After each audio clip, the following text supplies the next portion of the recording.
I'm Amy Cherry. This local news is a service of Flagler County's Toyota dealer, Beaver Toyota, here to wow ya. The all clear was given and sighs of relief expended after a bomb threat at Belterre Elementary School in Palm Coast. The school was placed on a code blue around 7:40 Thursday morning, according to a tweet, which advised people to avoid the campus. Code blue is code for a bomb threat that triggers security sweeps throughout the school.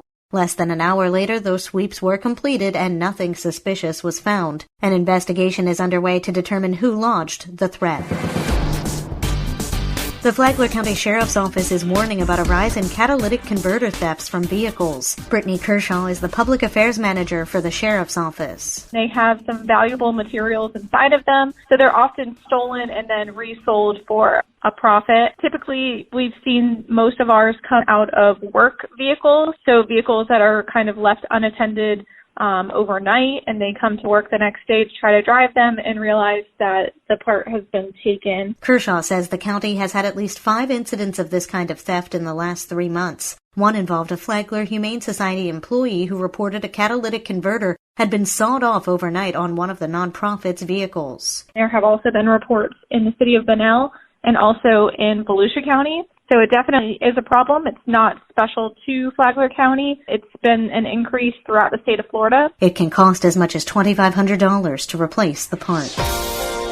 The Flagler County Sheriff's Office recognizes exceptional service. Karen Johnson has the story. Sheriff Rick Staley recognized exemplary service by Flagler County Sheriff's Office employees and members of the community during the first 6 months award ceremony for 2020. Typically, FCSO holds quarterly award ceremonies where recipients can invite their families and friends to congratulate them. However, COVID-19 postponed the regular ceremony. Sheriff Rick Staley. The awards were delayed because of the pandemic, so we changed how we did it and did smaller ceremonies so that we could recognize these outstanding employees. They do a great job for the community, and this is one way we can recognize them. Award categories included Life-Saving Medal, Certificate of Commendation, Unit Citation, Certificate of Community Service, Employee of the Month, and Years of Service. For Flagler's Morning News, I'm Karen Johnson.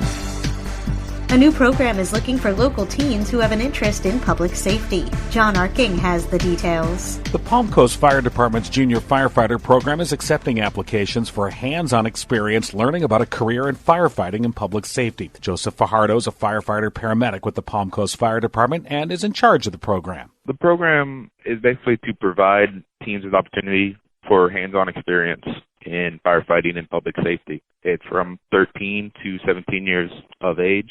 They come in once a week and use real fire equipment and work out with career firefighters and try to expand their knowledge of public safety and medical as much as we can to provide them with a career when they turn 18. They can get right into the field and start off young. Fajardo says the program will be a mix of classroom and field exercises. And once a month, they're going to go out and do hands-on and do skills. And we're going to test them out on those skills. And then after 3 months, their probationary, quote-unquote, period is over. And then they'll be able to ride along on the fire truck themselves. After they sign a ride-along permission slip, they'll be able to get on scene with actual firefighters doing actual work. Space is limited to 20 students, and parents must provide permission. The program will be staffed and managed by the career members of the fire department. Students also must maintain a 2.0 GPA and are required to bring report cards to meetings when they're issued. Applications are available at Fire Station 25, located at 1250 Belterre Parkway in Palm Coast.